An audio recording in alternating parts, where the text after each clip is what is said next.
ちょっと待って大和くん、鹿が多すぎるって。せんべい持ってないのにお辞儀までしてグイグイ来るんだけど、そもそもなんでここにはこんなに鹿がいるの？手荒い歓迎だね。実は奈良公園の鹿ってただの野生動物じゃないんだよ。彼らは1300年以上前から神様の使いとして日本で一番VIPな扱いを受けてきたエリートたちなんだ。エリート？神様の使い？もしかして鹿専用のマイホームとかあるの？家どころか昔は鹿を傷つけたら大変なことになっていたんだよ。今日はその鹿の正体について歴史の裏側を覗いてみようか。物語の始まりは奈良時代、今の春日大社ができる時のことなんだよ。当時の権力者藤原氏が自分たちの守護神を奈良に呼びたいと考えたんだ。藤原氏、あ、教科書で見た。でもどっから呼んだの？はるか遠く茨城県の鹿島神宮からなんだよ。そこにいたのが日本神話最強の武神武見和地の命。相撲のルーツを作ったとも言われる超ムキムキの戦いの神様。茨城から奈良ってめちゃくちゃ遠くない？新幹線もない時代だよ。そう、そこで登場するのが鹿。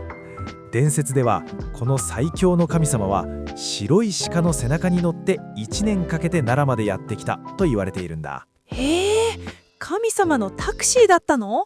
あ、だから奈良の鹿は大事にされてるんだ。その通り。神様を送り届けた鹿たちがそのまま奈良に住み着いて今の鹿たちの先祖になったというわけさ。ちなみに旅の途中で死んじゃった鹿を弔った場所が今の東京の鹿骨っていう地名になったりもしているんだよ。でもさ、なんで神様は馬じゃなくて鹿を選んだの？馬の方が早そうじゃない？実はさらに古い古事記という本を読むと鹿の本当の凄さがわかるんだ。そこには雨の家具の神という鹿の神様が出てくるんだけど、彼の役割はメッセンジャーだったんだよ。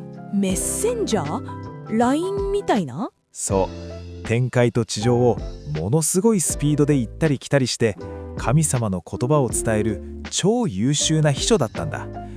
鹿は山道を走るのが速いから古代の人にとっては情報を運ぶ聖なる動物だったんだね。なるほど。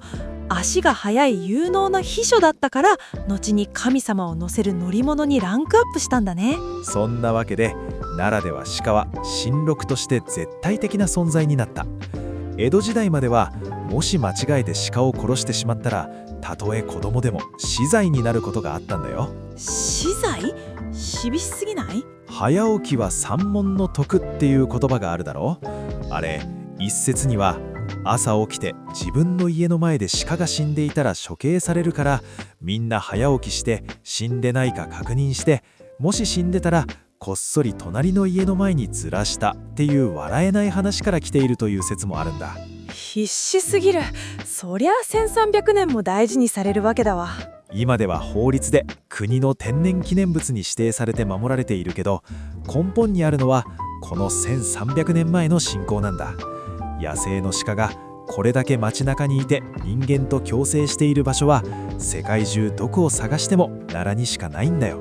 そっか、ただの食いしん坊な鹿だと思ってたけど、最強の武神を送り届けたエリート秘書の子孫だと思うとちょっと背筋が伸びるね。あ、またお辞儀された。今度は敬意を込めてせんべい献上してくる。